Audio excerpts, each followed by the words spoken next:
میرے پیارے ساتھیوں عبادت کیسی کرنی ہے؟ عبادت رسول کی جیسی ہے۔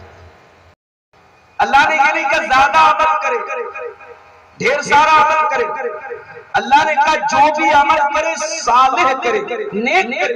اللہ کیا کوانٹیٹی نہیں دیکھی جائے گی، اللہ کیا کوالٹی دیکھی جائے گی۔ بہت نماز پڑھ کے آئے، بہت روزہ رکھ کے آئے، ہر سال عمرہ کرتے تھے، ہر سال حج کرتے تھے، عبادت تو بہت لے کے آئے، کوانٹیٹی تو بہت ہے، کوالٹی کیا ہے؟ جو عبادت کر کے آئے، جو عمل کر کے آئے، جو نماز پڑھ کے آئے، جو حج کر کے آئے، جو عمرہ کر کے آئے، اس عبادت کے اوپر میرے رسول کی مہر کی نہیں تھی، میرے نبی کی مہر تھی۔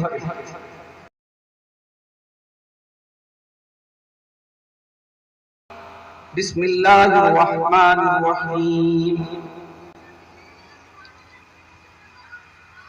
قل انما انا بشر مثلكم يوحى الي انما الهكم اله واحد فمن كان يرجو لقاء ربه فليعمل عملا صالحا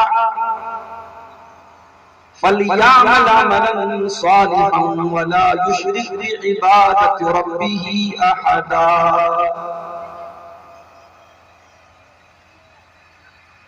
صدر محترم، علماء کرام، محترم بزرگوں، نوجوان ساتھیوں، ماؤں اور بہنوں، پیارے بچوں،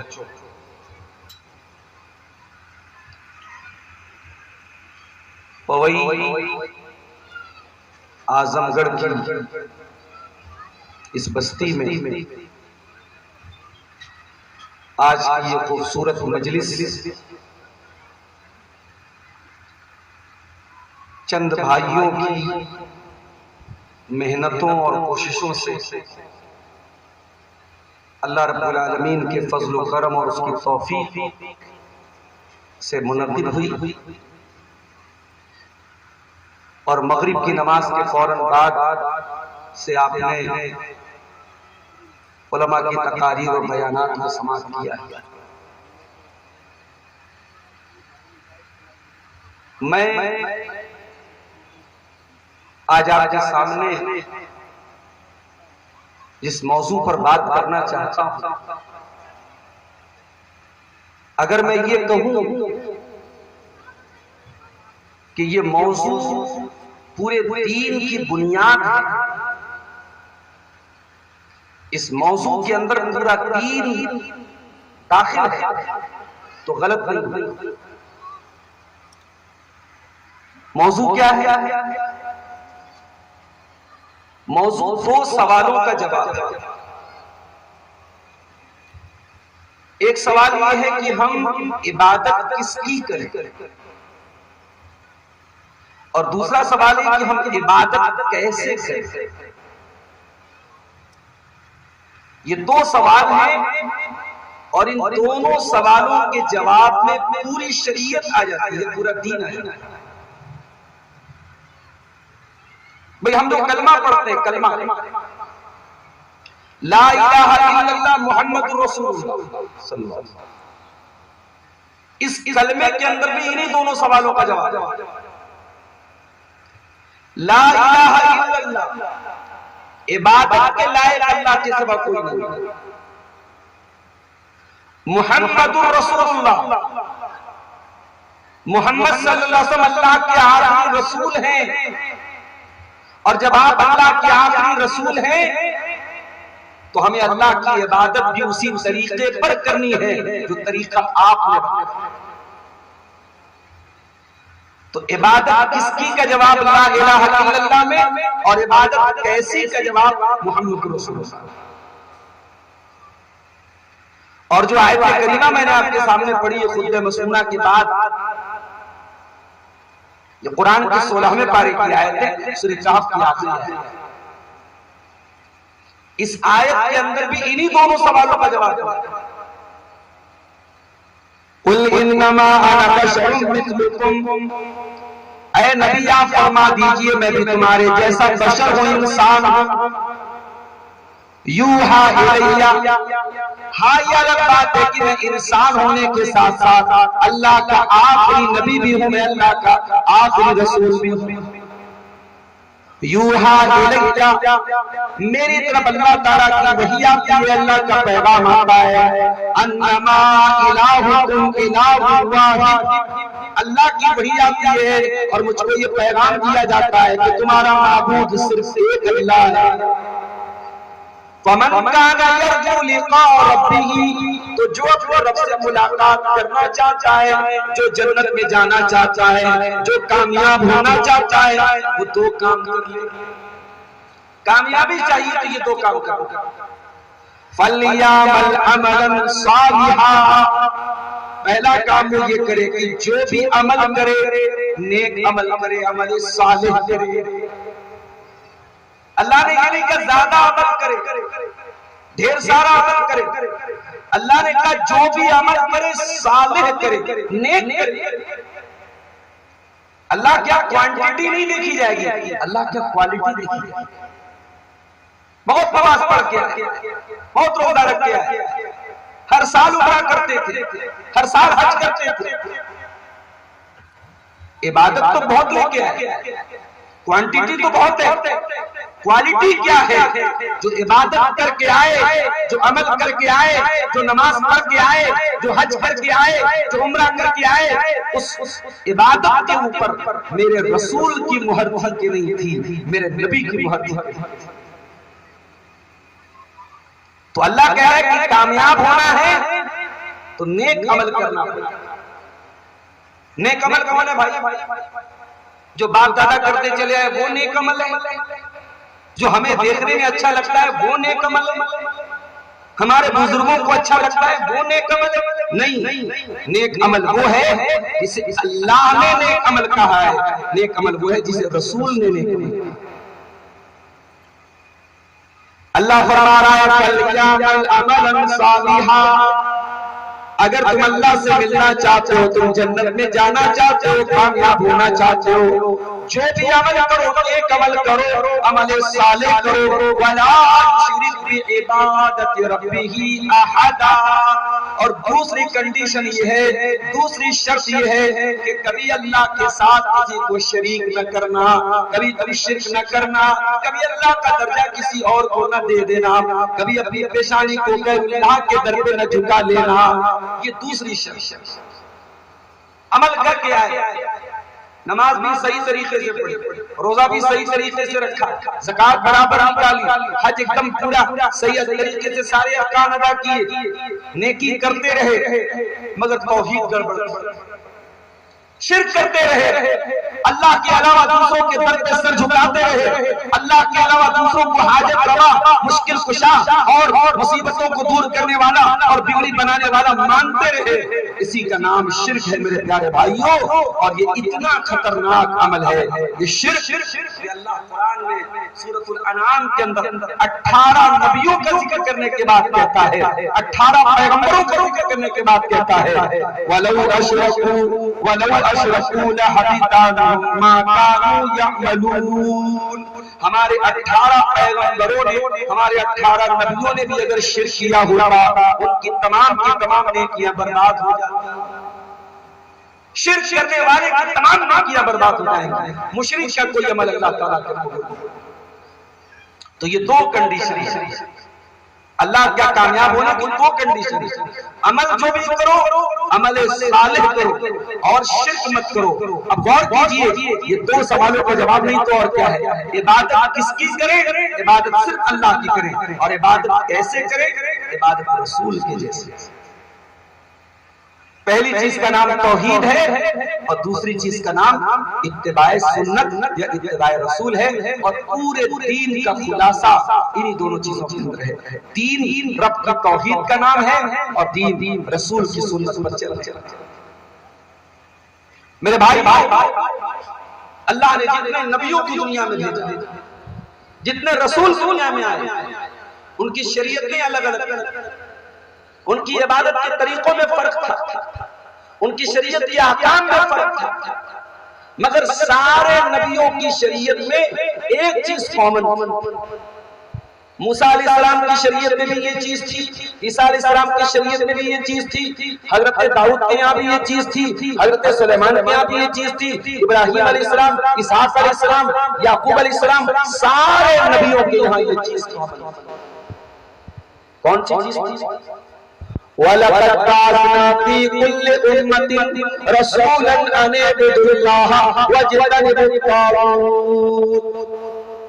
ہم نے ہر امت کے اندر ایک رسول بھیجا اور یہ حکم دے کر کے بھیجا کہ صرف اور صرف ایک اللہ کی عبادت کرو اور طاغوت سے بچو، اللہ کے علاوہ کسی اور کی عبادت کرنے سے بچو۔ اللہ کا شرک نہیں چل سکتا، اللہ کا شرک کی معافی نہیں ہے۔ اللہ بہت غفور رحیم ہے، بہت معاف کرنے والا ہے، بہت مہربان ہے، مگر شرک کو معاف نہیں کرتا۔ ان اللہ لا یغفر ان یشرک بہ ویغفر ما دون ذلک لمن یشاء۔ میرے بندو، ہم شرک سے نیچے کے جو گناہ ہیں ان کو تو معاف کر سکتے ہیں، ان کو تو معاف کر دیں گے، مگر شرک کو ہم معاف نہیں کریں گے۔ شرک کی معافی نہیں اللہ۔ ومن يشرك بالله فقد حرم الله عليه الجنة ومأواه النار۔ جو اللہ کے ساتھ شرک کرے گا اس کا ٹھکانہ جہنم ہے، اس کے اوپر جنت کو اللہ نے حرام کر دیا ہے۔ اگر توحید ہے ہمارے پاس تو ہم سے زیادہ کامیاب کوئی نہیں، اور شرک کر کے دنیا سے اگر کوئی گیا ہے اس سے بڑا ناکام۔ ایک موحد کے پاس، ایک مومن کے پاس کچھ نہ ہو، جھوپڑی میں رہتا ہو، روکھا سوکھا کھاتا ہو، بیمار رہتا ہو، پریشان رہتا ہو، لیکن اگر اس کے پاس ایمان کی دولت ہے، اس کے پاس توحید کی دولت ہے، کل قیامت کے دن بڑے بڑے ارب پتیوں اور خرب پتیوں کے سامنے ایمان کی دولت لے کر کے وہ آئے گا، اور اللہ تعالیٰ کے اس کا ایمان اسے جہنم کی آگ سے بچا لے گا۔ اور جو کروڑ پتی تھا، جو ارب پتی تھا، بہت پیسے والا تھا، اگر اس کے پاس ایمان نہیں تھا، اس کے پاس توحید نہیں تھی، وہ شرک کر کے دنیا سے گیا تھا، اس کی زمین بھر کے سونا بھی اگر لے کے آ جائے، اللہ قرآن میں کہتا ہے ان الذین کفروا وماتوا وهم کفار فلن يقبل من احدهم ملء الارض ذهبا۔ وہ لوگ جو توحید کے بغیر دنیا سے چلے گئے، جو کفر کی حالت میں دنیا سے چلے گئے، جو شرک کی حالت میں دنیا سے چلے گئے، کل قیامت کے دن وہ زمین بھر کے سونا بھی لے کے آ جائے، ان کا سونا اللہ کی بارگاہ میں قبول نہیں کیا جائے گا۔ اتنا خطرناک ہے۔ اور آج کا مسلمان شرک کو ہلکے میں لیتا ہے۔ مسلمان یہ سمجھتا ہے کہ میں کلمہ پڑھ لیا میں شرک پروف ہو گیا۔ جیسے گھڑی ہے نا، گھڑی یہ واٹر پروف ہے۔ واٹر پروف مطلب پانی کا اثر نہیں ہوگا، اس کو پانی میں ڈال دو گھڑی خراب نہیں ہوگی، اس کو بولتے ہیں واٹر پروف۔ تو مسلمان کیا بولتا ہے؟ میں شرک پروف ہو گیا۔ مولانا علامہ حسین حالی نے بڑا سچا نقشہ کھینچا، کرے غیر بت کی پوجا تو کافر، کواکب میں مانے کرشمہ تو کافر، جھکے آگ پر بہر سجدہ تو کافر، جو ٹھہرا دیکھا خدا کا تو کافر، مگر مومنوں پر کشادہ ہے باہیں، پرستش کریں شوق سے جس کی چاہیں، نبی کو جو چاہیں خدا کر دکھائیں، اماموں کا رتبہ نبی سے بڑھائیں، مزاروں پہ جا جا کے نظریں چڑھائیں، شہیدوں سے جا جا کے مانگے دعائیں، نہ توحید میں کچھ فرق اس سے آئے، نہ اسلام بگڑے نہ ایمان جائے۔ آج مسلمان سمجھتا ہے کہ صاحب میں مسلمان ہوں، میں کیسے شرک کر سکتا ہوں؟ ارے تیرے رسول نے کہا، تیرے نبی نے کہا کہ میری امت کے اندر بھی شرک ہے۔ ترمذی کی روایت ہے، اللہ کے پیارے نبی فرماتے ہیں لا تقوم الساعۃ، قیامت اس وقت تک نہیں آئے گی حتی تلحق طائف من امتی بالمشرکین، میری امت کے کچھ لوگ مشرکوں کے ساتھ مل جائیں گے. جب تک میری امت کے اندر کچھ لوگ مشرکوں کے ساتھ نہیں مل جائیں گے تب تک قیامت نہیں آئے گی. وَحَتَّى يَعْبُدُوا الْأَوْثَانَ، میری امت کے اندر بھی بتوں کی عبادت ہوگی، بتوں کی پوجا ہوگی. میری امت کے اندر بھی لوگ غیر اللہ کی عبادت کریں گے. ابھی ایک ویڈیو میں نے دیکھا سوشل میڈیا پر، 10 محرم کی تاریخ ابھی گزری. حضرت حسین رضی اللہ تعالیٰ عنہ جس گھوڑے پر بیٹھ کر کے لڑ رہے تھے کربلا میں اور ان کی شہادت ہوئی تھی، اب آج ایک گھوڑے کو، نقلی گھوڑے کو یہ مانا جاتا ہے، یہ عقیدہ رکھا جاتا ہے کہ یہ حضرت حسین کا گھوڑا ہے، اور باقاعدہ اس گھوڑے کے نیچے سے بچوں کو گزارا جاتا ہے یہ عقیدہ رکھ کر کے کہ ہمارا بچہ بیمار ہے، یہ حضرت حسین کا گھوڑا ہے، اس کے نیچے سے گزاریں گے ہمارا بچہ صحیح ہو جائے گا، شفا یاب ہو جائے گا، ٹھیک ٹھیک. یعنی یہ مسلمان قوم اس حد تک گر گئی کہ یہ گھوڑے کی عبادت کر رہی ہے، یہ جانور کی عبادت کر رہی ہے. میرے پیارے ساتھیوں، اللہ ہم پر رحم فرمائے. میں کہتا ہوں یہ کتنا بڑا دھوکہ، کتنا بڑا فراڈ ہے کہ ہم نماز میں آئے ہیں اور کہتے ہیں ایاک نعبد و ایاک نستعین، پروردگار عبادت صرف تیری کرتا ہوں اور مدد صرف تجھ سے مانگتا ہوں. اور مسجد کے باہر آ کر کے ہماری پیشانی کہیں پر بھی جھک جائے اور ہم کہیں پر بھی سجدہ کرنے لگے اور کسی کو بھی ہم اپنا حاجت روا اور مشکل کشا ماننے لگے. کوئی لال کالے پیلے دھاگوں کے اوپر اپنا عقیدہ رکھتا ہے اور یہ عقیدہ رکھتا ہے کہ یہ دھاگا میرے گلے میں یا میرے ہاتھ میں ہے تب تک مجھے کوئی بیماری نہیں چھو سکتی ہے، کوئی شیطان نہیں چھو سکتا ہے. کیوں؟ کیونکہ مسلمان دعاؤں کو سیکھنا نہیں چاہتا ہے. جو رسول نے دعائیں سکھائی ہیں، جو نبی نے دعائیں سکھائی ہیں، وہ دعائیں نہیں سیکھنا چاہتا، وہ دعاؤں کو نہیں پڑھنا چاہتا. اسے شارٹ سکھایا گیا کہ تو دھاگا پہن لے، تو گنڈا پہن لے، تو تعویذ پہن لے، تو ٹھیک ہو جائے گا. میرے پیارے ساتھیوں، سب سے بڑی دولت ایمان کی دولت ہے، سب سے بڑی دولت توحید کی دولت ہے. اس دولت کو سنبھال کے رکھو، اس دولت کو حفاظت کرو. اس دولت کی اللہ تعالیٰ کیا اس دولت کے بغیر کوئی کامیابی نہیں. آج میرے پیارے ساتھیوں، آج ہمارے سامنے بہت سارے ایسے لوگ آتے ہیں جو شراب پیتے ہیں، جو زنا کرتے ہیں، جو چوری کرتے ہیں. شرابی کے بارے میں ہم یہ سوچتے ہیں یہ بہت گندا کام کر رہا ہے، شراب پی رہا ہے. زانی کے بارے میں ہم یہ سوچتے ہیں بہت بڑا گنہگار ہے، زنا کر رہا ہے. چوری کرنے والے کے بارے میں سوچتے ہیں چوری کر رہا ہے، حرام طریقے سے پیسہ کما رہا ہے. مگر میرے پیارے بھائیو، ان تمام گناہوں سے بڑا یہ گناہ ہے جو اللہ کی نظر میں مہاپاپ ہے، سب سے بڑا گناہ ہے. اللہ کے پیارے نبی سے پوچھا گیا ایُّ الذنب اعظم عند اللہ، اللہ کے نزدیک سب سے بڑا گناہ کیا ہے؟ آپ نے فرمایا ان تجعل للہ ندا وهو خلقک، کہ تم اللہ کے برابر کسی کو ٹھہراؤ. تمہیں پیدا کرنے والا اللہ، تمہیں زندگی دینے والا اللہ، تمہیں آکسیجن کے ذریعے تمہاری سانسوں کو چلانے والا اللہ، اور تو اللہ کے برابر کسی کو قرار دے دو. یہ سب سے بڑا گناہ ہے، شرک ہو رہا ہے اور ہمیں کوئی فرق نہیں پڑتا. یہ ساون کا مہینہ چل رہا ہے، ہمارے برادران وطن، ہمارے غیر مسلم بھائی ہمارے گاؤں میں رہتے، ہمارے پڑوس میں رہتے، پورے اسٹیٹ سے، پورے یو پی سے ہمارے بنارس کی طرف سفر کر رہے ہیں. ہمیں معلوم ہے کہ وہ کس کی عبادت کر رہے ہیں. اللہ کی دھرتی پر، اللہ کی سرزمین پر کوئی ندی کی عبادت کر رہا ہے، کوئی جانوروں کی عبادت کر رہا ہے، کوئی پتھروں کی عبادت کر رہا ہے، کوئی شرمگاہ کی عبادت کر رہا ہے.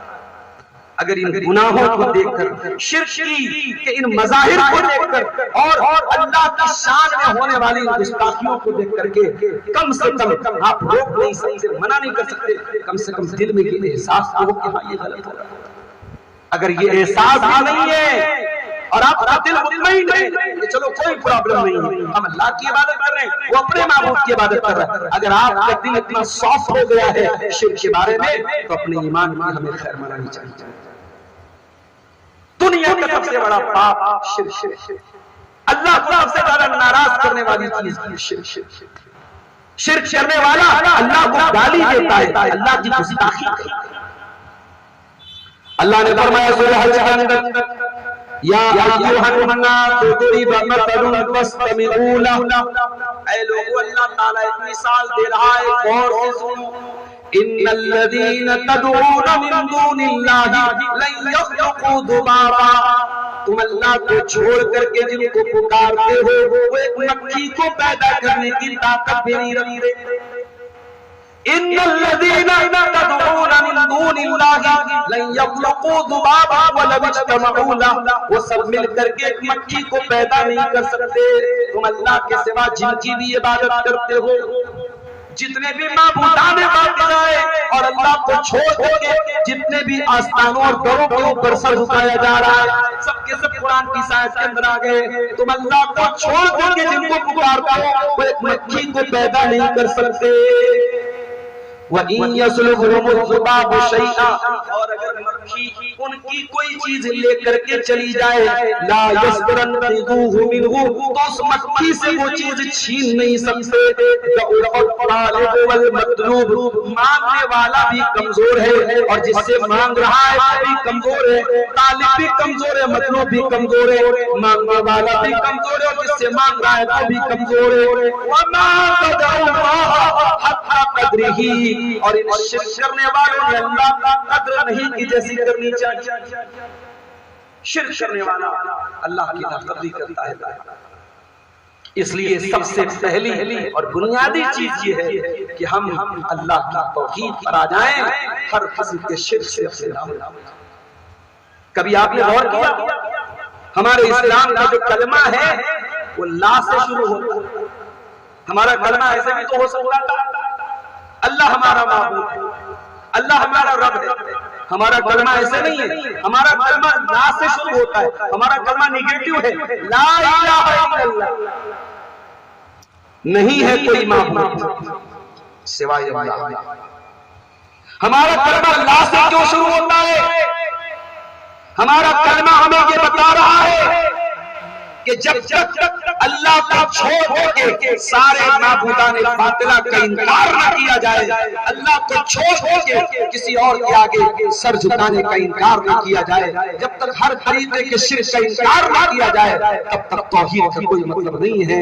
ایک انسان کہتا ہے کہ صاحب ہم اللہ کو اپنا رب مانتے ہیں، وہ اللہ کی عبادت بھی کرتا ہے اور اس کے بعد وہ غیروں کے در پہ جا کے سر بھی جھکاتا ہے اور غیر اللہ کے نام پہ کوئی چیز اگر ذبح کی جائے، کوئی جانور ذبح کیا جائے، کوئی چڑھاوا اس کے سامنے لایا جائے اور غیر اللہ کے نام پر کوئی چیز دی جائے تو بڑی بے شرمی اور ڈھٹائی سے کہتا ہے میں تو بسم اللہ پڑھ کے سب کھا لیتا۔ ایک جانور پر غیر اللہ کا نام لیا جائے یا ایک جانور کسی اللہ کے علاوہ کسی کو راضی کرنے کے لیے یا کسی کے نام پر اس جانور کو ذبح کیا جائے اور وہ اس جانور کا گوشت کھا لے اور یہ کہہ کے کھا لے کہ صاحب بسم اللہ پڑھ کے سب حلال ہو جائے۔ اگر مسئلہ اتنا آسان ہوتا میرے بھائی، اللہ قرآن میں مردار کا ذکر کرنے کے بعد اور سور کے گوشت کا ذکر کرنے کے بعد یہ نہ کہتا انما حرم علیکم المیتۃ والدم ولحم الخنزیر وما اہل به لغیر اللہ۔ اے ایمان والو، جس طریقے سے مردار حرام ہے، جس طریقے سے بہتا ہوا خون حرام ہے، جس طریقے سے تمہارے اوپر سور کا گوشت حرام ہے، وما اہل به لغیر اللہ، جس چیز کے اوپر غیر اللہ کا نام لے لیا جائے، غیر اللہ کے نام سے جس جانور کو ذبح کیا جائے، جس کھانے پینے کی چیز کو غیر اللہ کے نام کے لیے خاص کر دیا جائے، تمام کی تمام چیزیں تمہارے اوپر حرام ہیں۔ بسم اللہ پڑھنے سے سور تو حلال نہیں ہو جائے گا، بسم اللہ پڑھنے سے مردار تو حلال نہیں ہو جائے گا، تو جو چیز غیر اللہ کے نام پر ذبح کی جائے میرے بھائیوں وہ بھی حرام ہوتی ہے۔ ایک مسلمان کو شرک کے معاملے میں بہت سینسٹیو ہونا چاہیے، بہت ہوشیار ہونا چاہیے، بہت ساودھان ہونا چاہیے۔ تو یہ پہلی چیز، عبادت کس کی کرنا ہے؟ عبادت صرف اللہ کی۔ اور ہمارے پیارے نبی جناب محمد الرسول اللہ صلی اللہ علیہ وسلم پوری زندگی یہی سبق دیتے رہے اپنے امت کو، یہی پیغام دیتے رہے، یہی سکھا سکھاتے رہے کہ عبادت صرف اللہ کی کرنا، مدد صرف اللہ سے مانگنا، مشکل کشا صرف اللہ کو مانگنا۔ چنانچہ اللہ کے پیارے نبی اپنے چچادار بھائی حضرت عبداللہ بن عباس سے کہتے ہیں اذا سألت فاسأل اللہ، اے میرے بچے تو جب بھی سوال کرنا تو اللہ سے سوال کرنا، وَإِذَا اسْتَعَنْتَ فَاسْتَعِنْ بِاللَّهِ، اور جب بھی مدد مانگنا تو اللہ سے مدد مانگنا۔ وَاعْلَمْ أَنَّ الْأُمَّةَ الَّذِي اجْتَمَعَتْ عَلَىٰ أَن يَنفَعُوكَ بِشَيْءٍ، اور کان کھول کر کے سن لے، ساری دنیا مل کر کے اگر تجھے کوئی فائدہ پہنچانا چاہے، لَمْ يَنفَعُوكَ إِلَّا بِشَيْءٍ قَدْ كَتَبَهُ اللَّهُ لَكَ، تو نہیں پہنچا سکتے مگر اتنا فائدہ جتنا فائدہ اللہ نے تیرے مقدر میں لکھا ہے۔ اور ساری دنیا مل کر کے اگر تجھے کوئی نقصان پہنچانا چاہے تو نہیں پہنچا سکتے، إِلَّا بِشَيْءٍ کتبہ اللہ علیہ، مگر اتنا ہی نقصان پہنچا سکتے ہیں جتنا اللہ نے تیری تقدیر میں لکھا ہے۔ یہ مسلمان کا عقیدہ، مسلمان اللہ کے سوا کسی اور سے نہیں ڈرتا۔ جو موحد ہوتا ہے، توحید والا ہوتا ہے، وہ مشکل سے مشکل ٹائم میں اللہ کا۔ محرم کا مہینہ چل رہا ہے میرے بھائی، محرم کے مہینے سے ہمارا کیلنڈر شروع ہوتا ہے اور ہمارے کیلنڈر کا نام ہے ہجری کیلنڈر۔ یہ ہجری کیلنڈر کا نام ہجری کیوں پڑا؟ یہ ہمارے پیارے نبی صلی اللہ علیہ وسلم کی ہجرت سے اس کیلنڈر کا آغاز ہوتا ہے۔ میرے نوجوان ساتھیوں، کبھی موقع ملے تو اللہ کے پیارے نبی کی ہجرت کا واقعہ پڑھ لینا، بڑے سبق ملیں گے آپ کو، بڑی نصیحت سے ملیں گے۔ اسی ہجرت کے سفر میں جب اللہ کے پیارے نبی غار ثور میں 3 دن تک اپنے یار غار حضرت ابو بکر صدیق کے ساتھ آرام کر رہے تھے، 3 دن تک آپ نے غار ثور میں قیام کیا تھا۔ اسی 3 دن میں ایک ایسا موقع بھی آیا تھا جب دشمن تلاش کرتے کرتے بالکل غار ثور کے قریب آ گیا، اتنا قریب آ گیا تھا کہ ابو بکر صدیق گھبرا گئے اور گھبراہٹ میں کہنے لگے لو نظر احدهم تحت قدمیہ لابصرنا، اے اللہ کے نبی اگر انہوں نے ذرا سا نیچے دیکھ لیا تو ہم پر نظر پڑ جائے گی، ہم تو گرفتار ہو جائیں گے، ہم تو اریسٹ ہو جائیں گے۔ اللہ کے پیارے نبی نے کیا جواب دیا تھا؟ لا تحزن ان اللہ معنا، اے ابو بکر ڈرنے کی ضرورت نہیں، اللہ ہمارے ساتھ ہے۔ جو موحد ہوتا ہے، توحید والا ہوتا ہے، وہ اللہ کے اوپر ایمان، اور جو اللہ کے اوپر ایمان کرتا ہے اللہ اس کے لیے ناممکن کو ممکن کر دیتا ہے۔ کیا 80 سال کی عمر میں کسی کو اولاد ملتی ہے کیا؟ 80 سال کی عمر میں اولاد نہیں ملتی، مگر جب ابراہیم نے پکارا تھا اور کہا کہ رب ہب لی من الصالحین، الہ العالمین تیرا بندہ تجھ سے اولاد مانگ رہا ہے، اے میرے پروردگار مجھے ایک بیٹا عطا فرما دے۔ توحید کے ساتھ اور اخلاص کے ساتھ جب ابراہیم نے بڑھاپے میں اولاد مانگی، فبشرناہ بغلام حلیم، اللہ نے بڑھاپے میں ان کو اسماعیل جیسا صابر اور حلیم بیٹا عطا فرمایا۔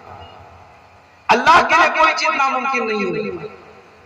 مچھلی والے نبی کو دیکھو، حضرت یونس علیہ السلام کو دیکھو، وَذَنُّونِ إِذْ ذَهَبَ مُغَاضِبًا فَظَنَّ أَن لَّن نَّقْدِرَ عَلَيْهِ فَنَادَىٰ فِي الظُّلُمَاتِ، اور یاد کرو مچھلی والے نبی کو جب وہ اپنی قوم سے ناراض ہو کر کے چلے گئے تھے، اللہ کی اجازت کے بغیر چلے گئے تھے، انہوں نے یہ سمجھا کہ اللہ تعالیٰ ان کی پکڑ نہیں کرے گا، لیکن اللہ تعالیٰ اپنے نبیوں کو بھی، اپنے نبیوں کے اوپر بھی اللہ تعالیٰ ہر وقت نظر رکھتا ہے۔ جب یونس علیہ السلام مچھلی کے پیٹ میں پہنچ گئے، اب مچھلی کے پیٹ میں 3 طریقے کا اندھیرا، سمندر کا اندھیرا، رات کا اندھیرا اور مچھلی کے پیٹ میں۔ دنیا کے کسی نیٹ ورک کا کوریج وہاں نہیں ہو سکتا، دنیا کا کوئی نیٹ ورک وہاں کام نہیں کر سکتا، لیکن ایک نیٹ ورک ایسا ہے جہاں دنیا کا کوئی نیٹ ورک کام نہ کرے، وہاں اللہ تبارک و تعالیٰ کا نیٹ ورک کام کرتا ہے۔ فَنَادَىٰ فِي الظُّلُمَاتِ أَن لَّا إِلَٰهَ إِلَّا أَنتَ سُبْحَانَكَ إِنِّي كُنتُ مِنَ الظَّالِمِينَ۔ یونس علیہ السلام نے مچھلی کے پیٹ میں پکارا، نبیوں نے پکارا تو اللہ کو پکارا، ولیوں نے پکارا تو اللہ کو پکارا، رسولوں نے پکارا تو اللہ کو پکارا۔ مسلمان تو کس راستے پہ جا رہا ہے؟ تجھے کیوں پٹی پڑھائی گئی؟ تجھے کیوں دوسرے راستے پہ ڈالا گیا؟ تجھے کیوں توحید سے ہٹایا گیا؟ یونس علیہ السلام نے مچھلی کے پیٹ میں اللہ اور پکارا بھی تو کیسے؟ ہمیں تو دعا کرنے کی تمیز بھی نہیں، ہمیں تو مانگنا بھی نہیں آتا۔ جب مانگنے کا سلیقہ ہو تو اللہ تو دینے والا ہے میرے بھائی، اللہ کیوں نہیں دے؟ کیا دعا کرتے ہیں؟ لا الہ الا انت، اے اللہ تیرے سوا میرا کوئی معبود نہیں ہے، سبحانک تو پاک ہے، انی کنت من الظالمین، اے اللہ مجھ سے غلطی ہو گئی، میں غلطی پر تھا، مجھ سے ظلم ہو گیا، مجھے تیری اجازت کے بغیر نہیں جانا چاہیے تھا، اے اللہ تو میرا معبود ہے، تو ہر عیب سے پاک ہے، اے اللہ میں اپنی غلطی کا اعتراف کرتا ہوں، اپنے گناہ کا اعتراف کرتا ہوں۔ یونس علیہ السلام کی اس دعا میں تین چیزیں موجود ہیں، اللہ کی توحید کا اقرار بھی ہے، اللہ کی تسبیح بھی ہے، اور اپنی غلطی کا اقرار بھی ہے، اور یہ تین چیز اگر دعا کے اندر ہو تو دعا کی قبول ہونے کی گارنٹی ہے۔ اسی لیے جب یونس علیہ السلام نے یہ دعا کی، اللہ نے ان کی دعا قبول کی، ان کی دعا قبول کی اور مچھلی کے پیٹ سے ان کو باہر نکالا۔ اچھا، سائنٹسٹ لوگوں سے ایک سوال کہ بھئی مچھلی کے پیٹ میں انسان سروائیو کر سکتا ہے کیا؟ یہ بھی ایک بہت بڑا سوال ہے کہ مچھلی کے پیٹ کے اندر آکسیجن کیسے ملے؟ مچھلی کے پیٹ کے اندر حضرت یونس علیہ السلام نے کیسے سروائیو کیا؟ اللہ کی قدرت دیکھو کہ مچھلی کے پیٹ میں انہوں نے سروائیو کیا، زندہ رہے، اور جب مچھلی کے پیٹ سے باہر نکلے تو پورے بدن پہ پھوڑے ہو گئے۔ ظاہر ہے مچھلی کے پیٹ کے اندر نہ جانے کتنے کیمیکل کتنے ایسڈ رہے ہوں گے، ان کے پورے بدن پہ پھوڑے ہو گئے تھے۔ جب مچھلی کے پیٹ سے باہر نکلے، صحرا میں نکلے، چٹھیل میدان میں نکلے، اب چٹھیل میدان میں پیڑ کہاں سے نکلے گا؟ تو اللہ نے قرآن میں کہا کہ ہم نے وہاں کدو کا درخت اگا دیا، صحرا میں کدو کا درخت اگا دیا، اور کدو کے ذریعے حضرت یونس علیہ السلام کے بدن کے سارے زخم دور ہو گئے۔ اور سائنٹسٹ کہتے ہیں، ڈاکٹرز بھی کہتے ہیں کہ کدو جو ہے بہت بہترین اینٹی سیپٹک ہے، کدو بہت بہترین اینٹی سیپٹک ہے، اسکن کے لیے بہت مفید چیز ہے۔ اللہ تبارک و تعالیٰ نے حضرت یونس علیہ السلام اسکن پر ہونے والے وہ سارے ریشز اور ساری بیماریوں کو کدو کے ذریعے اللہ وہ ہے۔ تم اللہ پر سوال اٹھا لو، تم اللہ کو اپنے جیسا نعوذ باللہ مانتے ہو، اللہ کے لیے اپنی مثالیں دیتے ہو۔ ہم کمزور ہو سکتے ہیں، اللہ کمزور نہیں ہو سکتا۔ ہم کو دوسروں کی مدد کی ضرورت ہو سکتی ہے، اللہ کو کسی کی مدد کی ضرورت نہیں۔ ہم تک پہنچنے کے لیے میڈییٹر کی ضرورت پڑ سکتی ہے، اللہ کو کسی میڈییٹر کی ضرورت نہیں۔ وَإِذَا سَأَلَكَ عِبَادِي عَنِّي فَإِنِّي قَرِيبٌ، اے میرے حبیب جب لوگ آپ سے اللہ کے بارے میں سوال کریں تو ان کو بتا دو اللہ قریب ہے، قریب ہے۔ اجیب دعوت الداعی اذا دعانی، جب بھی کوئی پکارنے والا اللہ کو پکارتا ہے اللہ ضرور اس کی پکار کو سنتا ہے۔ فَلْيُؤْمِنُوا بِي فَلْيَسْتَجِيبُوا لِي وَلْيُؤْمِنُوا بِي، شرط یہ ہے کہ لوگ میرا حکم مانیں اور میرے اوپر ایمان رکھیں، اللہ والے بن جاؤ میرے، ایک اللہ کے در پہ سر جھکانے والے بن جاؤ۔ یہ ماتھا، یہ پیشانی، یہ بڑی عزت والی چیز ہے۔ اس پیشانی کو اللہ نے ہماری باڈی میں سب سے ٹاپ پر رکھا ہے، اور اس ماتھے کی عزت یہی ہے، اس ماتھے کو جھکاؤ تو رب کی چوکھٹ پہ جھکاؤ، اللہ کی چوکھٹ پہ جھکاؤ، اس پیشانی کو کہیں اور جھکا کر کے اس پیشانی کی توہین مت کرو میرے بھائی۔ تو یہ پہلا سوال ہے، عبادت کس کی؟ عبادت صرف اللہ کی۔ اب آ جائیے دوسرے سوال، عبادت کیسی کرنا ہے؟ بہت سارے کام ہو رہے ہیں سماج میں، پوچھو بھائی یہ کام کیوں ہو رہا ہے؟ وہ باپ دادا کرتے چلے آئے اس لیے ہو رہا ہے۔ یہ کام کیوں ہو رہا ہے؟ نبی کی محبت کے نام پہ ہو رہا ہے، اہل بیت کی محبت کے نام پہ ہو رہا ہے، سیدنا حسین رضی اللہ عنہ کی محبت کے نام پہ ہو رہا ہے۔ سوال یہ نہیں ہے کہ کوئی کام کس کی محبت کے نام پہ، سوال یہ بھی نہیں ہے کہ کوئی کام دیکھنے میں کتنا اچھا لگ رہا ہے، سوال یہ ہے کہ اس کام پر مصطفیٰ جان رحمت کی مہر لگی ہے، اس کام پر محمد اکرم کی مہر لگی ہے ہی نہیں ہے، اس کام پر جناب محمد رسول اللہ صلی اللہ علیہ وسلم کی مہر لگی ہے۔ ہم نے اسی ملک میں دیکھا، ہمارے پرائم منسٹر صاحب آئے، ٹی وی کے اوپر اعلان کیا 2000 1000 کے نوٹ بند، 500 کے نوٹ بند، جو پرانے والے نوٹ، 1000 کے نوٹ بند 500 کے نوٹ بند. گورنمنٹ نے نئے نوٹ نکالے. اب بتانے والے بتاتے ہیں کہ صاحب یہ جو نیا والا نوٹ ہے بڑا پتلا ہے, اس کا پیپر بھی ویسا نہیں ہے, اس کی پرنٹنگ بھی ویسی نہیں ہے, اس کی کوالٹی بھی ویسی نہیں ہے. لیکن آج مارکیٹ میں چلے گا کون سا نوٹ جس کو گورنمنٹ آف انڈیا نے اپروو کیا ہے. پرانا والا نوٹ اس سے اچھا تھا, پیپر بھی اچھا تھا, چھپائی بھی اچھی تھی, مگر مارکیٹ میں کوئی لے کے آئے گا پھوٹی کوڑی نہیں دے گا, پولیس کو پتہ چلے گا تو کیس بھی ہو سکتا ہے, غیر قانونی مانا جائے گا. میرے پیارے ساتھیوں, جس طریقے سے ہمارے دیش کے اندر, ہمارے ملک کے اندر وہی کرنسی چلے گی جس کرنسی کو گورنمنٹ آف انڈیا نے اپروو کیا ہو. اگر اس کرنسی کے علاوہ اس سے بہتر کرنسی بھی ہم لا کر کے چلانے کی کوشش کریں گے تو مارکیٹ کے اندر نہیں چلے گی. اسی طریقے سے اسلام کے اندر, شریعت کے اندر, محمد رسول اللہ صلی اللہ علیہ وسلم کے دین کے اندر سکہ وہی چلے گا, عبادت وہی چلے گی, عمل وہی چلے گا جس عمل کے اوپر پیارے نبی کی مہر ہو. اگر کوئی عمل دیکھنے میں بہت اچھا لگ رہا ہے, بہت خوبصورت لگ رہا ہے, بہت اٹریکٹیو اور آکرشک لگ رہا ہے, مگر اس کام کو نبی نے نہیں کیا, صحابہ نے نہیں کیا, نبی کے بہترین ساتھیوں نے نہیں کیا, تو اس کام کے اوپر نبی کی مہر نہیں مانی جائے گی اور وہ کام شریعت کی نظر میں غیر قانونی ہو جائے گا. اسی لیے اللہ قرآن میں کہتا ہے وَمَا آتَاكُمُ الرَّسُولُ فَخُذُوهُ, میرا رسول تم کو جو دیتے لے لو, وَمَا نَهَاكُمْ عَنْهُ فَانْتَهُوا, اور میرا نبی تم کو جس چیز سے منع کرتے اس سے رک جاؤ. اسی لیے اللہ قرآن میں کہتا ہے لَقَدْ كَانَ لَكُمْ فِي رَسُولِ اللَّهِ أُسْوَةٌ حَسَنَةٌ, او لوگو میرا نبی تمہارے لیے اسوہ حسنہ ہے, میرا نبی تمہارے لیے نمونہ ہے, میرا نبی تمہارے لیے کسوٹی ہے. تم جب بھی کوئی عمل کرو تو میرے نبی کو کسوٹی بنا کے کرو. میں 2 مثالیں دینا چاہتا ہوں, بہت آسان مثال. 2 مثالوں کو سمجھ لو گے تقریر سمجھ میں آ جائے گی, بات سمجھ میں آ جائے گی. ہمارے 2 تہوار, ایک عید الفطر کا تہوار, ایک عید الاضحیٰ کا. عید الفطر کا تہوار ہم کب مناتے ہیں؟ رمضان پورا ہونے کے بعد. چاند دکھا کل عید. اللہ کے نبی نے فرمایا کہ عید کی نماز کے پہلے ہمیں صدقہ فطر دینا ہے, جس کو ہم لوگ اپنی عام زبان میں فطرہ بولتے ہیں. فطرہ دینا ہے یا صدقہ فطر دینا ہے.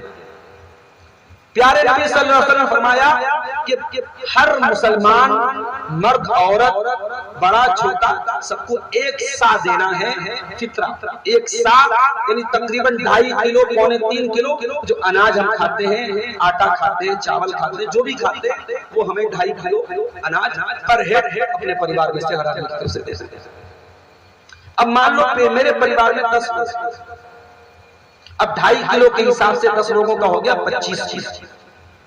25 کلو مجھے فطرہ دینا ہے. کب دینا ہے؟ نبی نے فرمایا عید کی نماز کے پہلے. من اداہا قبل الصلاۃ فہی زکاۃ, یہ صدقہ فطر ہمیں عید الفطر کی نماز کے پہلے دینا ہے. پہلے دیں گے تبھی اللہ تعالیٰ کا قبول ہوگا. اب مان لو کل عید ہے اور آج چاند. اب میں بہت بزی تھا, شاپنگ کرنا تھا, بچوں کے لیے کپڑے لانا تھا, یہ لانا تھا, وہ لانا تھا, لیٹ ہو گیا. رات میں آئے 12 بجے تو بہت لیٹ ہو گیا. صبح جلدی سے عید کی نماز بھی پڑھنی ہے. تو میں نے کیا کیا کہ عید کی نماز پڑھ لی میں نے, اور عید کی نماز پڑھنے کے بعد گھر آیا اور میں نے سوچا کہ یار 25 کلو مجھے اناج نکالنا تھا فطرے کا, لیکن میں نے تھوڑا لیٹ کیا. تو ایک کام کرتا ہوں, 25 کلو تو میں نکال رہا ہوں, 25 کلو کے ساتھ اور 25 کلو نکال رہا ہوں پینالٹی کے طور پر. میں 50 کلو اناج اللہ کی راہ میں دے رہا ہوں, غریبوں کو دے رہا ہوں, تاکہ میرا فطرہ ادا ہو جائے. ڈبل دے رہا ہوں میں. مگر اللہ کے نبی فرماتے ہیں من اداہا قبل الصلاۃ فہی زکاۃ مقبولۃ, جو صدقہ فطر کو عید کی نماز کے پہلے ادا کرے گا اس کا صدقہ فطر قبول ہوگا. ومن اداہا بعد الصلاۃ, اور جو عید کی نماز کے بعد ادا کرے گا تو اس کو صدقہ فطر کا ثواب نہیں ملے گا. اس کا صدقہ عام صدقہ ہے, اس کو صدقہ فطر کا ثواب ملے گا. یہ ہے شریعت اور یہ ہے دین. دین ہماری مرضی کا نام نہیں ہے. دین میں جس عمل کی جو ٹائمنگ بتائی گئی اس ٹائمنگ کو بھی اگر ہم مس کر دیتے ہیں اور ٹائمنگ سے کچھ دیر بعد کر رہے ہیں، کام سیم ہے مگر شریعت میں اس عمل کو قبول نہیں کیا جائے گا۔ کیوں؟ کیونکہ ٹائمنگ کے معاملے میں بھی ہم رسول کے پابند ہیں، رسول کے حکم کے پابند ہیں۔ اب آ جاؤ ہمارا دوسرا تہوار آتا ہے عید الاضحیٰ کا تہوار۔ ہم نے کھسی خریدا، جانور خریدا، 15 کلو کا، 20 کلو کا، 25 کلو کا، بہترین جانور خرید کے لائے۔ عید الاضحیٰ کی نماز ہونے والی ہے، ہمارے محلے کی مسجد میں یا عیدگاہ میں 8 بجے عید الاضحیٰ کی نماز ہے۔ ہم نے سوچا یار 8 بجے تو بہت لیٹ ہو جائے گا، ہم نے 7 بجے قصائی کو بلایا اور جانور کو ذبح کر دیا، آرام سے کلیجی ولیجی کھا لی اور اس کے بعد ہم نے عید الاضحیٰ کی نماز پڑھی۔ میرے پیارے ساتھیو، ہر سال آپ ایک ایسی کرتے تھے، ایک بکرا کرتے تھے، آپ 2 بکرے کی قربانی بھی کر دیں، آپ 50 بکرے کی قربانی بھی کر دیں۔ اللہ کے نبی فرماتے ہیں من ذبح قبل الصلاۃ، جس نے عید الاضحیٰ کی نماز کے پہلے قربانی کی تو اس کو قربانی کا گوشت تو ملا لیکن قربانی کا ثواب نہیں ملا۔ ومن ذبح بعد الصلاۃ، اور جس نے عید الاضحیٰ کی نماز کے بعد قربانی کی فقط اصاب سنت المسلمین، اس کو سنت کا ثواب ملے گا، اس کو نبی کی سنت ملے گی، اس کو نبی کی سنت پر چلنے کا ثواب ملے گا، اس کو قربانی کا ثواب ملے گا۔ حالانکہ ہم نے ڈبل بکرے کی قربانی کی، جتنی ہر سال کرتے تھے اس کی ڈبل کی، مگر عید الاضحیٰ کی نماز کے پہلے کر دی، ہماری قربانی کا ثواب ہم کو نہیں ملے گا۔ میرے پیارے ساتھیو، عبادت کیسی کرنی ہے؟ عبادت رسول کی جیسی۔ آج آدمی نماز پڑھتا، پوچھو بھائی نماز کیسے پڑھتے ہو؟ کہتا ہے بھائی جیسے باپ کو دیکھا، دادا کو دیکھا، پر دادا جس طریقے سے پورے خاندان کے لوگ پڑھتے چلے ایسے ہم لوگ پڑھ رہے ہیں۔ کیا نبی نے یہ کہا کہ اپنے باپ دادا کا طریقے پر پڑھو؟ نہیں، اللہ کے پیارے نبی صلی اللہ علیہ وسلم نے فرمایا صلو کما رأیتمونی اصلی، او لوگوں تم نماز اس طریقے سے پڑھا کرو جس طریقے سے تم نے اپنے نبی کو پڑھتے ہوئے دیکھا ہے۔ نماز باپ دادا کے طریقے پر نہیں چلے گی، نماز اس طریقے پر چلے گی جو پیارے نبی جناب محمد رسول اللہ صلی اللہ علیہ وسلم کا طریقہ تھا۔ اور کان کھول کے سن لو، جب نبی نے یہ کہہ دیا کہ میرے طریقے پر نماز پڑھو، اس کا مطلب یہ ہوا کہ قیامت کی صبح تک نبی کی نماز کا طریقہ محفوظ رہے گا، نبی کی نماز کا طریقہ سیف رہے گا۔ اگر نبی کی نماز کا طریقہ محفوظ نہیں ہوتا تو نبی اتنی بڑی بات بولتے ہی نہیں کہ میرے طریقے پر نماز پڑھو۔ لہذا ہر مسلمان کی ذمہ داری ہے وہ تلاش کرے، وہ پتہ کرے، وہ تحقیق کرے، وہ علماء سے سوال کرے، وہ اپنے بزرگوں سے سوال کرے کہ نبی کی نماز کا طریقہ کیسا تھا۔ میرے پیارے ساتھیو، نبی اکرم جب نماز میں بیٹھتے تھے تو تشہد میں آپ کی انگلی کہاں پر آپ حرکت دیتے تھے، کہاں پر انگلی کو اٹھاتے تھے اور کہاں پر گراتے تھے، صحابہ نے اس کو بھی نوٹ کیا ہے اور صحابہ نے اس کو بھی بیان کیا ہے۔ لہذا نماز ہم پڑھے تو دیکھیں کہ رسول کی نماز۔ ابھی حج کا سیزن گزرا، ہمارے بہت سارے بھائی حج کر کے آئے، ان سے پوچھو بھائی حج کرنے گئے تھے کیا، کیسے حج کیا؟ کہیں گے جیسے سب لوگ کر رہے تھے ویسے۔ سوال یہ نہیں کہ جیسے سب لوگ کر رہے تھے ویسے آپ کو حج کرنا ہے۔ پیارے نبی نے اپنی زندگی میں ایک حج کیا، وہی پہلا حج، وہی آخری حج۔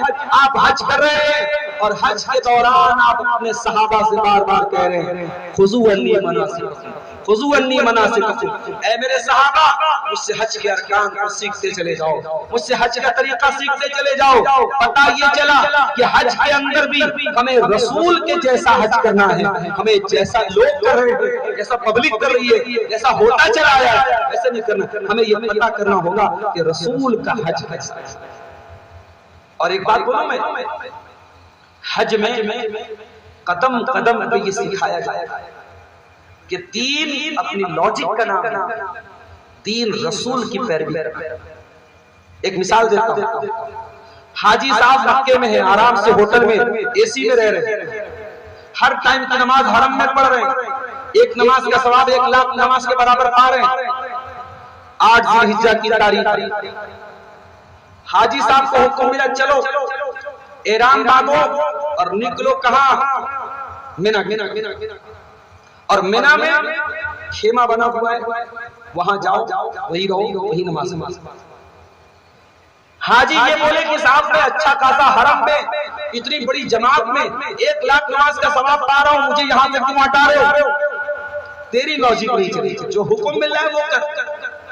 مینا میں 8 تاریخ کو مینا میں 5 ٹائم کی نماز پڑھ رہا ہے، 4 رکعت والی نماز کو 2 کر کے پڑھنا ہے، قصر کر کے پڑھنا ہے۔ حرم میں تو پوری پڑھ رہا تھا، یہاں قصر کر کے پڑھ رہا۔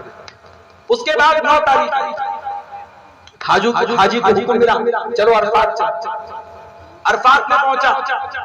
عرفات میں پہنچنے کے بعد ظہر اور عصر کی نماز اکٹھا کر کے پڑھنا ہے، 2 رکعت ظہر اور عصر پڑھ لیا۔ اب مغرب تک سورج ڈوبنے تک عرفات میں رہنا ہے۔ بندہ فری بیٹھا ہے، خالی بیٹھا ہے، سوچے کہ 2 رکعت کر کے کچھ نفل نماز پڑھو، نہیں، تجھے کوئی نماز نہیں پڑھنا، تجھے سنت بھی نہیں پڑھنی ہے، 2 فرض ظہر کا اور 2 فرض سنت کا۔ اس کے بعد سورج کے ڈوبنے تک تمہیں عرفات میں کوئی نماز نہیں پڑھنا، اللہ کا ذکر کرتے رہو، دعائیں کرتے رہو، کوئی نماز نہیں پڑھنا۔ سورج ڈوب گیا، مغرب کا ٹائم ہو گیا، اب نکلو عرفات سے۔ اب کہاں پہنچے؟ مزدلفہ پہنچے۔ مزدلفہ پہنچنے کے بعد 3 رکعت مغرب کرو، 2 رکعت عشاء، مغرب اور عشاء کو ملا کے جمع کر، پہلے مغرب کرو پھر عشاء کو۔ اس کے بعد وہاں سے پھر مینا واپس، پھر 10 تاریخ کو قربانی کرنا ہے، کنکری مارنا ہے۔ یہ پورا جو پروسیس ہے، یہ پورا پروسیس ہمیں سکھا رہا ہے کہ دین اپنی مرضی کا نام نہیں ہے۔ دین میرے لیے کیا آسانی ہے، مجھے کیا اچھا لگ رہا ہے، مجھے کیا بھلا لگ رہا ہے، میرا دماغ کیا کہہ رہا ہے، دین اس کا نام نہیں ہے۔ دین رسول کی پیروی کا نام ہے۔ عبادت کیسی؟ عبادت رسول کی۔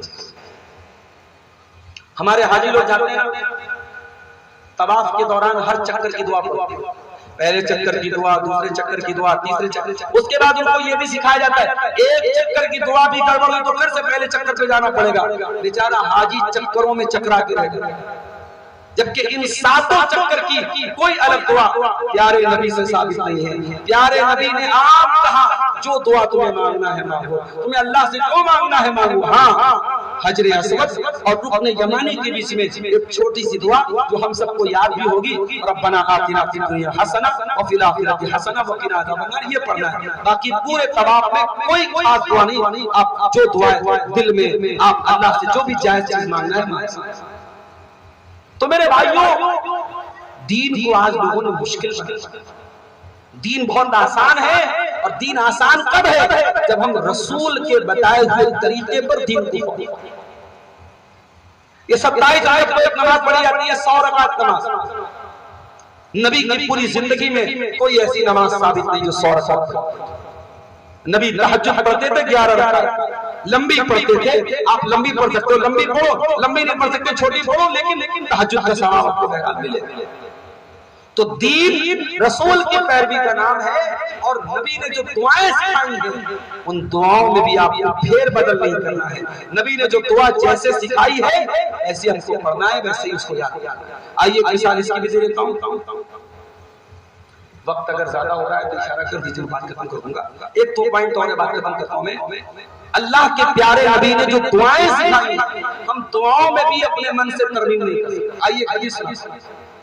حدیث کے راوی برا ابن عازب رضی اللہ عنہ کہتے ہیں اللہ کے نبی نے مجھ سے فرمایا کہ اے برا، جب تم رات میں بستر پہ سونے جاؤ تو وضو کرو، اور وضو کرنے کے بعد داہنی کروٹ لیٹ جاؤ، اور داہنی کروٹ لیٹنے کے بعد ایک دعا سکھائی نبی نے، فرمایا یہ دعا پڑھو وَاجْعَلْهُنَّ آخِرَ مَا تَقُولُ، اور اس دعا کو پڑھنے کے بعد بات مت کرو، اس آخری چیز ہی دعا ہو۔ دعا کیا ہے؟ اللہم اسلمت نفسی الیک وفوضت امری الیک والجأت ظہری الیک رغبۃ ورہبۃ الیک لا ملجأ ولا منجا منک الا الیک آمنت بکتابک الذی انزلت وبنبیک الذی ارسلت۔ یہ دعا ہے۔ اللہ کے نبی نے کہا کہ رات میں بستر پہ جب سونے جاؤ تو وضو کرو، اور وضو کرنے کے بعد یہ دعا پڑھ کے سو جاؤ۔ فَإِذَا مِتَّ مِتَّ عَلَى الْفِطْرَةِ، اگر اس دعا کو پڑھنے کے بعد سوئے رہ گئے، موت آ گئی، روح نکل گئی، اللہ کے پیارے نبی نے فرمایا تمہاری موت اسلام پر ہوگی، تمہاری موت توحید پر ہوگی، اور ظاہر ہے جب توحید پر موت ہوگی تو انسان جنت میں جائے گا۔ گویا یہ دعا جب پڑھ کے انسان سوئے تو انشاءاللہ جنت میں جائے گا، یہ اگر موت آ گئی تو جنت میں جائے گا۔ یہ دعا، اس دعا کے اندر ایسا کیا ہے بھائی؟ آئیے دعا کا مطلب بھی بتائیں۔ اللہم اسلمت نفسی الیک، اے اللہ میں نے اپنے آپ کو تیرے حوالے کیا۔ دیکھو نبی کی دعاؤں میں کتنی توحید بھری ہے، نبی کی دعاؤں میں کہیں پر بھی کوئی ایک لفظ بھی ایسا نہیں جو توحید سے ہٹے۔ اے اللہ میں اپنے آپ کو تیرے حوالے کر رہا ہوں۔ بھئی آدمی جب باہر جاتا ہے نا تو ذمہ داریوں کو کسی کو سونپ کے جاتا ہے۔ انسان سو رہا ہے، بستر پہ سونے جا رہا ہے، ہو سکتا ہے سانس ٹوٹ جائے، ہو سکتا ہے دل کی دھڑکن بند ہو جائے، اللہ کے حوالے کرے۔ اللہم اسلمت نفسی الیک، اے اللہ میں اپنے آپ کو تیرے حوالے کر کے جا رہا ہوں، وفوضت امری الیک، اور اے اللہ میں اپنے سارے معاملات تجھ کو سونپ کے جا رہا ہوں، والجا بزاری الیک، اور اے اللہ میں سہارا بھی لے رہا ہوں تو تیرا ہی سہارا لے رہا ہوں، رغبتاً ورہبتاً الیک، اے اللہ میں امید بھی لگا رہا ہوں تو تجھ سے لگا رہا ہوں، اور ڈر بھی رہا ہوں تو تجھی سے ڈر رہا ہوں، لا ملجا ولا منجا منک الا الیک، اے اللہ تو جس کو پناہ نہ دے اس کو کوئی پناہ دینے والا نہیں، تو جس کو سہارا نہ دے اس کو کوئی سہارا دینے والا نہیں۔ آمنت بکتابک الذی انزلت، اے اللہ میں تیری کتاب کے اوپر ایمان لاتا ہوں جو کتاب تو نے اتاری ہے، وبنبیک الذی ارسلت، اور اے اللہ میں تیرے نبی کے اوپر ایمان لاتا ہوں جس نبی کو تو نے بھیجا۔ یہ ہے اس دعا کا ترجمہ، اس دعا کا مطلب۔ اچھا اب صحابہ کی عادت کیا تھی؟ نبی جب کوئی چیز سکھاتے تھے تو وہ ٹیپ ریکارڈر کا زمانہ تو نہیں تھا، موبائل کا زمانہ تو نہیں تھا کہ ریکارڈ کر لیا بعد میں سن لیں گے۔ صحابہ نبی کی دعاؤں کو فوراً یاد کرتے تھے۔ تو بڑا ابن عازب کہتے ہیں کہ میں اس دعا کو یاد کرنے لگا، فجعلت ارددها، میں ریپیٹ کرنے لگا، دہرانے لگا جلدی جلدی۔ جب میں دعا کو دہرانے لگا تو پوری دعا تو میں نے صحیح پڑھی، ایک جگہ میں نے مسٹیک کہاں مسٹیک کر دی؟ نبی نے جو الفاظ سکھائے تھے اس میں کیا تھا؟ وَبِنَبِيِّكَ الَّذِي أَرْسَلْتَ، اور میرے منہ سے کیا نکل گیا؟ وَبِرَسُولِكَ الَّذِي أَرْسَلْتَ، نبی کی جگہ رسول نکل گیا۔ حالانکہ نبی اور رسول کے معنی میں بہت زیادہ فرق نہیں ہے، معنی کے اعتبار سے کوئی بہت زیادہ ڈیفرنس نہیں ہے، مگر نبی نے جو الفاظ سکھائے تھے اس میں نبی کا لفظ تھا، اور حضرت بڑا ابن عازب نے جب دہرایا تو رسول کا لفظ نکل گیا۔ تو اللہ کے پیارے نبی نے فرمایا نہیں اے برا، جو الفاظ میں نے سکھائے تھے اسی کو پڑھو، میں نے نبی کا لفظ سکھایا تھا تو تمہیں نبی کا ہی لفظ پڑھنا ہے، تمہیں رسول کا لفظ نہیں پڑھنا ہے۔ عبادت ایسی، عبادت رسول کی جیسی، عبادت میں ذرہ برابر ہمیں ہیر پھیر کرنے کی اور ادھر ادھر کرنے کی اجازت نہیں۔ امام مالک رحمۃ اللہ علیہ بہت بڑے امام، اور کوئی یہ نہ سمجھے اس اسٹیج پر کسی کی توہین ہوگی، الحمدللہ ہمارا منہج، ہماری دعوت، ہمارا پیغام یہ نہیں ہے۔ احترام تمام ائمہ کا، تمام اولیاء کا احترام ہم کرتے ہیں، مگر رب کی توحید سے کوئی سمجھوتا نہیں، اور پیارے نبی کی سنت کی اتباع سے کوئی سمجھوتا نہیں۔ یہ ہمارا منہج ہے، یہ ہماری دعوت ہے۔ امام مالک رحمۃ اللہ علیہ بہت بڑے امام ہیں، ان کے پاس ایک آدمی ہے، اس نے کہا امام صاحب اللہ کے نبی نے جب حج کیا تھا تو احرام کہاں سے باندھا؟ تو امام مالک نے کہا ذوالحلیفہ سے۔ یہ ذوالحلیفہ کہاں ہے؟ یہ مدینہ سے 14 کلومیٹر دور ایک جگہ ہے، آج بھی وہاں ایک مسجد بنی ہے، اور مدینہ سے جو لوگ عمرہ کرنے جاتے ہیں یا حج کرنے جاتے ہیں وہیں سے احرام باندھتے ہیں۔ تو امام مالک نے کہا ذوالحلیفہ سے۔ نبی نے کہاں سے احرام باندھا؟ ذوالحلیفہ سے۔ تو پوچھنے والے نے کہا کہ امام صاحب میرے دل میں کچھ اور چل رہا ہے۔ کہا کیا چل رہا ہے؟ کہا کہ میں چاہتا ہوں کہ میں اللہ کے نبی کی قبر کے پاس سے احرام باندھوں۔ امام مالک نے کہا کہ مجھے ڈر ہے تو بہت بڑے فتنے میں پڑ جائیں۔ کہا امام صاحب کیسی بات کر رہے ہیں؟ آپ کہہ رہے ہیں کہ میں ذوالحلیفہ سے احرام باندھوں، اور میں چاہتا ہوں کہ رسول کی مسجد کے پاس سے اور رسول کی قبر کے پاس سے احرام باندھوں، تو میرا کلومیٹر تو زیادہ ہو رہا ہے۔ میں تو 14 کلومیٹر میں یہ 14 کلومیٹر کا لفظ میں آج کے دور کے حساب سے استعمال کرتا ہوں. اس نے 14 کلومیٹر نہیں کہا تھا, میں آج کے حساب سے کہہ رہا ہوں کہ اس نے کہا کہ میرے کلومیٹر تو بڑھ رہے, میرے میل تو بڑھ رہے, تو مجھے تو ثواب زیادہ ملے گا نا, اور آپ کہہ رہے فتنے میں پڑ جاؤں گا. تو امام مالک نے قرآن کی کہا کہ اللہ قرآن میں کہتا ہے فَلْيَحْذَرِ الَّذِينَ يُخَالِفُونَ عَنْ أَمْرِهِ أَن تُصِيبَهُمْ فِتْنَةٌ, کہ جو رسول کے طریقے کے خلاف چلتے ہیں ان کو ڈرنا چاہیے کہ کہیں اللہ تعالیٰ ان کو کسی فتنے میں نہ ڈال دے. کہا کہ میرے بھائی جو طریقہ میرے رسول کو نہیں سمجھا, میرے نبی کو سمجھ نہیں آیا, وہ طریقہ تجھ کو سمجھ میں آ رہا ہے. نبی تو ذو الحلیفہ سے احرام باندھے اور تو یہاں سے باندھے. یہ تھا امام مالک کا موقف, اور اس سے سمجھ میں آتا ہے کہ ہمارے اسلاف اور اس امت کے اکابرین اور اس امت کے بہترین لوگوں کی سوچ کیا تھی. ان کی سوچ یہی تھی کہ عبادت ایسی, عبادت رسول. امام سعید بن مسیب بہت بڑے تابعی گزرے, ان کے پاس ایک آدمی آیا فجر کی نماز کے بعد, وہ 2 رکعت نفل پڑھنے لگے. 2 رکعت سنت پڑھ دیا, 2 رکعت فرض پڑھ دیا, اب اس کے بعد وہ نفل پڑھ رہا ہے. تو امام سعید بن مسیب نے جب اس نے سلام پھیر لیا, بولا بھائی یہ کیا کر رہا تھا؟ کہا نفل پڑھ رہا تھا. کہا کہ اللہ کے نبی نے تو فجر کے بعد کوئی نفل نہیں پڑھی, تو کیسی نفل پڑھ رہا ہے؟ تو کہہ رہا ہے اللہ تعالیٰ مجھے نماز پڑھنے پر عذاب نہیں دے گا. تو امام سعید بن مسیب نے کہا ہاں اللہ تجھے نماز پڑھنے پر عذاب نہیں دے گا, مگر رسول کی مخالفت کرنے پر تجھے عذاب. جو کام رسول نے نہیں کیا وہ کام کر رہا ہے, اس لیے اللہ تجھے عذاب دے گا. آئندہ یہ کام مت کرنا. میرے پیارے ساتھی, بڑے درد کے ساتھ اور بڑی ہمدردی کے ساتھ آپ تمام بھائیوں سے یہی کہتا ہوں کہ ان دونوں چیزوں کو گانٹھ مار دو. عبادت کس کی کرنا ہے؟ عبادت صرف اللہ کی کرنا ہے, اور عبادت کیسی کرنا ہے؟ عبادت پیارے رسول کی جیسی کرنا ہے. ان دونوں چیزوں کو گانٹھ مار لیا تو انشاءاللہ دنیا میں بھی کامیاب اور آخرت میں بھی کامیابی ہمارے قدم چھوئے گی. اسی کے ساتھ اپنی گفتگو کو ختم کرتے ہوئے اللہ سے دعا کرتا ہوں رب العالمین آج کے اس پروگرام میں جو بھی بیانات میں جو بھی تقریریں ہوئی, اللہ تعالیٰ کہنے والوں کو سننے والوں کو سب کو عمل کی توفیق عطا فرما دے.